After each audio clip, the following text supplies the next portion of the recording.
اب آئیں وہ فہرست دیکھیں، ان لوگوں کی فہرست دیکھیں جن کی دعائیں قبولیت سے محروم کر دی جاتی ہیں۔ فہرست کی سب سے اوپر حدیث میں ہمیں یہ پتہ چلتا ہے کہ رزق حرام دعاؤں کی قبولیت میں رکاوٹ بن جاتا ہے۔ حضرت سعد بن ابی وقاص رضی اللہ تعالی عنہ نبی صلی اللہ علیہ وسلم سے دریافت کرتے نظر آتے ہیں، یا رسول اللہ صلی اللہ علیہ وسلم، مجھے کوئی ایسا عمل یا ایسا نسخہ بتائیے کہ میں مقبول الدعا ہو جاؤں۔ مجھے کوئی ایسا نسخہ بتائیے کہ میں مقبول الدعا، یعنی میری دعائیں قبول ہونے لگیں۔ آپ صلی اللہ علیہ وسلم نے بڑے واضح کلیئر کٹ دو ٹوک الفاظ میں فرمایا، اپنا رزق حلال کر لو، اپنا رزق حلال کر لو۔ گویا حرام رزق دعاؤں کی قبولیت میں رکاوٹ بن جاتا ہے، آڑ، بیریئر، obstruction بن جاتا ہے رزق حرام دعاؤں کی قبولیت میں۔ ایک طویل واقعہ موجود ہے، حضرت ابو ہریرہ رضی اللہ تعالی عنہ کی روایت سے مسلم شریف کی حدیث آتی ہے کہ آپ صلی اللہ علیہ وسلم نے ایک مسافر کا تذکرہ کیا، اور کچھ احادیث میں یہ بھی ہے کہ راوی فرماتے ہیں کہ آپ نے اس مسافر کا جو تذکرہ کیا وہ شاید مجاہد تھا یا ایک حج کا مسافر تھا۔ تو آپ نے فرمایا کہ ایک صحرا میں ایک مسافر آتا ہے اس حال میں کہ اس کے بال بکھرے ہیں، اس کا لباس پراگندہ ہے۔ کہ نہیں، یہ کون ہے؟ یہ ایک مسافر بھی ہے، یہ مظلوم بھی ہے، ضرورت مند اور حاجت مند، مفلس فقیر بھی ہے، بدحال بھی ہے۔ اور آپ صلی اللہ علیہ وسلم نے فرمایا وہ آسمان کی طرف ہاتھ اٹھاتا ہے اور دعا کرتا ہے، یا اللہ یا اللہ۔ اور آپ نے فرمایا کہ اس کی دعا کیسے قبول ہو؟ حالانکہ اس میں ساری شرائط ہیں، یہاں یہ مجاہد ہے، یہاں یہ حاجی ہے، یہ مظلوم بھی ہے، یہ مسافر بھی ہے، یہ ضرورت مند بھی ہے اور یہ حاجت مند بھی ہے، اس کے باوجود یہ ہاتھ اٹھا رہا ہے، اپنے رب کو پکار رہا ہے۔ آپ نے فرمایا اس کی دعا کیسے قبول ہو؟ اس کی دعا کیسے قبول ہو؟ اس کا کھانا حرام ہے، اس کا پینا حرام ہے اور اس کا لباس حرام ہے۔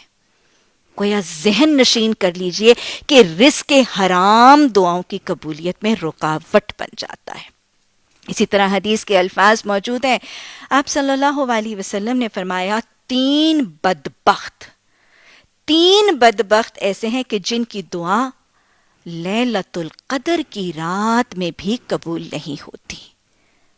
ذرا سوچ تو لیجئے کہ یہ دعاؤں کی قبولیت کی رات جس میں عام قبولیت کا پروانہ موجود ہے، سب عوام خواص کی دعائیں قبول ہو رہی ہیں، لیکن تین بدبختوں کی دعائیں اس رات پہ قبول نہیں ہو رہی۔ ظاہر ہے یہ بہت ہی بدترین محرومی ہے اور بدترین بدبختی۔ یہ تین محروم کون سے ہیں؟ آپ نے فرمایا سود کھانے والا، شراب کا عادی اور والدین کا نافرما بردار، ان کی دعائیں قبول نہیں ہوں گی۔ اسی طرح حدیث کے الفاظ آتے ہیں کہ آپ صلی اللہ علیہ وسلم نے فرمایا، وہ دعا جس میں قطع رحمی اور جلد بازی ہے وہ دعا قبول نہیں ہوتی۔ یعنی قطع رحمی کی دعائیں، رحم کے رشتے کاٹنے کی دعائیں، بد دعائیں، یاد رکھیے گا وہ بد دعا جو کسی کے حق میں کی جائے اور وہ ظالم نہ ہو، وہ دعا کرنے والے ہی کی طرف پلٹ آیا کرتی ہے۔ قطع رحمی کی دعائیں قبول نہیں ہوتی، جلد بازی میں کی ہوئی دعائیں قبول نہیں ہوتی، غافل دل اور بغیر توجہ اور عدم توکل سے کی ہوئی دعائیں بھی قبولیت میں رکاوٹ بن جاتی ہیں ان دعاؤں میں۔ اور پھر ہمیں حدیث میں یہ بھی پتہ چلتا ہے کہ کچھ قوموں کی دعائیں، کچھ عمل کو ترک کر دینے والی قوموں کی دعائیں بھی قبول نہیں ہوتی۔ امر بالمعروف اور نہیں عن المنکر، بھلائیوں کی تاکید کرنا اور برائیوں سے روکنا جس معاشرے میں اٹھ جاتا ہے، دین کے احکامات کی تبلیغ اور دعوت کرنا اور برائیوں کو روکنے کا عمل جس معاشرے میں سے اٹھ جاتا ہے، اس لوگوں کی دعائیں، اس قوم کی دعائیں قبول نہیں ہوتی۔ آپ صلی اللہ علیہ وسلم نے حضرت ابو العاص کی روایت سے حدیث میں الفاظ آتے ہیں، فرمایا کہ جب تم ظالم کو دیکھو گے اور اس کا ہاتھ تھام نہیں لوگے، یعنی تم ظلم، زیادتی، گناہ، سرکشی، حدود اللہ سے تجاوز تم دیکھ رہے ہوگے اور تم اٹھ نہیں کھڑے ہوگے، جب تم ظالم کو دیکھو گے اور اس کا ہاتھ تھام نہیں لوگے، اس وقت اللہ تم پر ایسے حکمران مسلط کر دے گا جو تم میں سے بدترین ہوں گے۔